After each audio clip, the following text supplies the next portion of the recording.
Hello दोस्तों, आज की वीडियो में हम आपको क्लास 12 फिजिक्स का पहला टॉपिक यानी कि पहले चैप्टर का पहला टॉपिक आज हम बताने वाले हूँ। तो चलिए शुरू करते हैं। तो सबसे पहला टॉपिक है विद्युत, जिसे अंग्रेजी में इलेक्ट्रिसिटी कहते हैं। ठीक है, विद्युत का मतलब होता है बिजली, जो खंभे में वाली होती हैं तो उसी को ही विद्युत कहते हैं। ठीक है, तो इसकी परिभाषा देखते हैं क्या होती है। विद्युत यह ऊर्जा का महत्वपूर्ण स्रोत है। क्या होती है विद्युत? यह ऊर्जा का महत्वपूर्ण स्रोत होता है, यानी कि बहुत इंपॉर्टेंट स्रोत होता है। ठीक, सोर्सेस ऑफ इम्पोर्टेंट होता है। ठीक, किसका? तो एनर्जी का। ठीक है, तो उसे ही विद्युत कहते हैं, जिसका उपयोग घरों, उद्योगों यानी कि इंडस्ट्री आदि में किया जाता है। ठीक है, कहाँ कहाँ होता है? घरों में भी किया जाता है और उद्योगों में भी किया जाता है। ठीक है, तो विद्युत क्या होती है ये आपको समझ में आ गया होगा। क्या होती है? ऊर्जा का महत्वपूर्ण स्रोत है। ठीक है, क्या है? ऊर्जा का महत्वपूर्ण स्रोत है, जिसका उपयोग घरों, उद्योगों आदि में किया जाता है। अब आप सोच रहे हो कि ऊर्जा क्या चीज़ होती है? ऊर्जा को हम लोग अंग्रेजी में हीट कहते हैं। ठीक, ऊर्जा क्या होती है? पावर ऑफ वर्क, यानी कि कार्य करने की क्षमता को ही ऊर्जा कहते हैं। जैसे मान लो अभी 2 दिन आपको खाना ना दिया जाए तो चलो कहें कि खेत में जाओ, मजा आओ, फरुआ अरुआ लेकर चलो गोड़ चले, तो आप नहीं गोड़ पाओगे, क्योंकि आपके खाना नहीं है, खाना नहीं खा पाएंगे तो एनर्जी नहीं हो पाएंगे। इसीलिए कहते हैं कि कार्य करने की जो क्षमता होती है उसे ऊर्जा अथवा एनर्जी कहते हैं। आशा है कि आपको समझ में आ गई होगी एनर्जी और विद्युत। ठीक है, तो चलिए अगले हम बात करते हैं कि आवेश क्या होता है। ठीक है,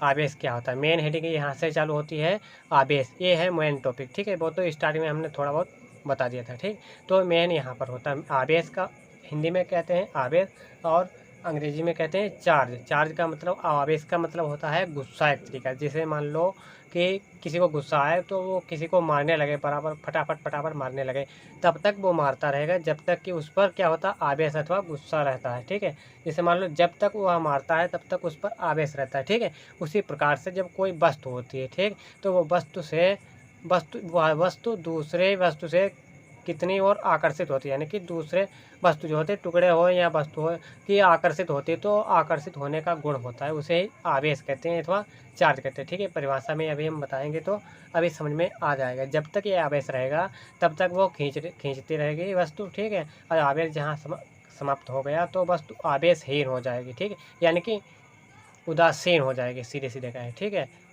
लिखो इसमें क्या है परिभाषा में। जब वस्तु कागज के टुकड़े को, ठीक है, जब वस्तु कागज के टुकड़े को आकर्षित करे तो यह आकर्षित करने का गुण हो, उसे आवेश कहते हैं। यानी कि जो इसमें लिखा है कि वस्तु जो होती है वो छोटे छोटे टुकड़ों को, किसके? तो कागज के टुकड़ों को अपनी ओर क्या हो करती है? आकर्षित करने, तो यह आकर्षित करने का गुण होता है, उसे ही आवेश कहते हैं। यानी कि जो आकर्षित कर रहे हैं। ठीक है, अभी आप नहीं हो तो एक दिन ज़रूर ये प्रैक्टिकल करके देखिएगा। ठीक है, तो जो छोटे छोटे टुकड़े होते हैं कागज़ के, तो खिंच जाने। जो बाल होती है, बाल में आप कंघी लगाएं, फिर उसके बाद छोटे छोटे टुकड़े या कोई भी मतलब कूड़ा करकट वगैरह ले लीजिए।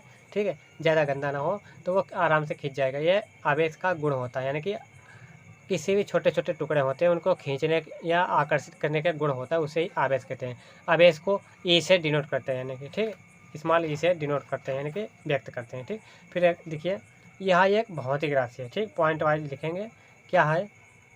तो एक भौतिक राशि यानी कि फिजिकल क्वांटिटी होती है। भौतिक राशियाँ होती हैं, 2 प्रकार की होती है, जो आप 11th में पढ़े हुए होंगे। ठीक है, तो भौतिक राशि एक अदिश राशि होती है, एक सदिश राशि है। और जे वाली जो आवेश अथवा चार्ज है वो कौन सी राशि है? तो एक भौतिक राशि है। ठीक है, वो कौन सी राशि इसमें दिया नहीं, तो अभी हम बता देंगे। ठीक, तो ये अदिश राशि होगी, क्योंकि चार्ज का कोई दिशा ऐसा नहीं होता है। ठीक है, तो इसीलिए इसे अदिश राशि कहते हैं। ठीक, अदिश राशि ही होगी। देखिए इसका मात्रक कूलाम होता है। किसका मात्रक? तो आवेश अथवा चार्ज का मात्रक क्या होता है? कूलाम होता है। ठीक है, फिर अगला नंबर डालेंगे। आवेश 2 प्रकार के होते हैं। ठीक, कितने प्रकार के? 2 प्रकार के होते हैं। ठीक है, पहला कौन सा? ऋणावेश या ऋणात्मक विद्युत आवेश। दूसरा है धनावेश विद्युत आवेश या धनावेश कहते हैं। ठीक है, थोड़ा यहाँ पर उल्टा लिखिए, खैर कोई बात नहीं, जो नीचे है वही थोड़ा ऊपर इधर से उधर हो गया। ठीक है, यानी कि ऋणावेश हो या ऋणात्मक विद्युत आवेश या धनावेश हो। ठीक है, ऋणात्मक विद्युत आवेश या धनावेश हो, बात एक ही है। ठीक है, फिर सबसे पहले हम हेडिंग डालेंगे ऋणावेश। ठीक।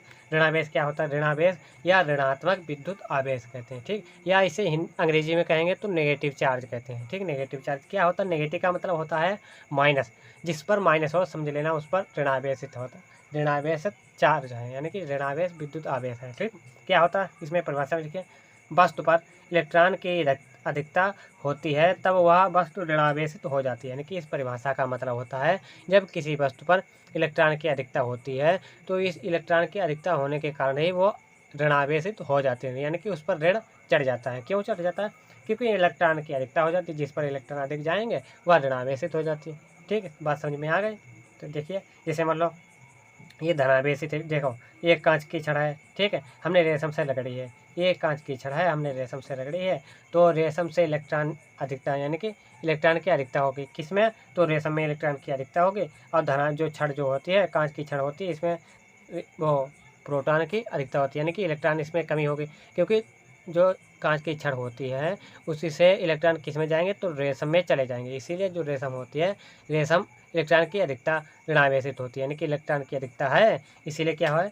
ऋणावेशित वस्तु हो गई, ठीक। और ऋणावेश है इसीलिए इसे ऋणावेशित वस्तु कहते हैं। अब यहाँ पर इंपॉर्टेंट बात है जो OMR पर आ सकता है, ठीक है। एक इलेक्ट्रॉन पर आवेश होता है 1.6 गुणे 10 की घात -19, यानी कि 1.6 गुणे 10 की घात -19 कूलम। ये इतना आवेश होता है किस पर?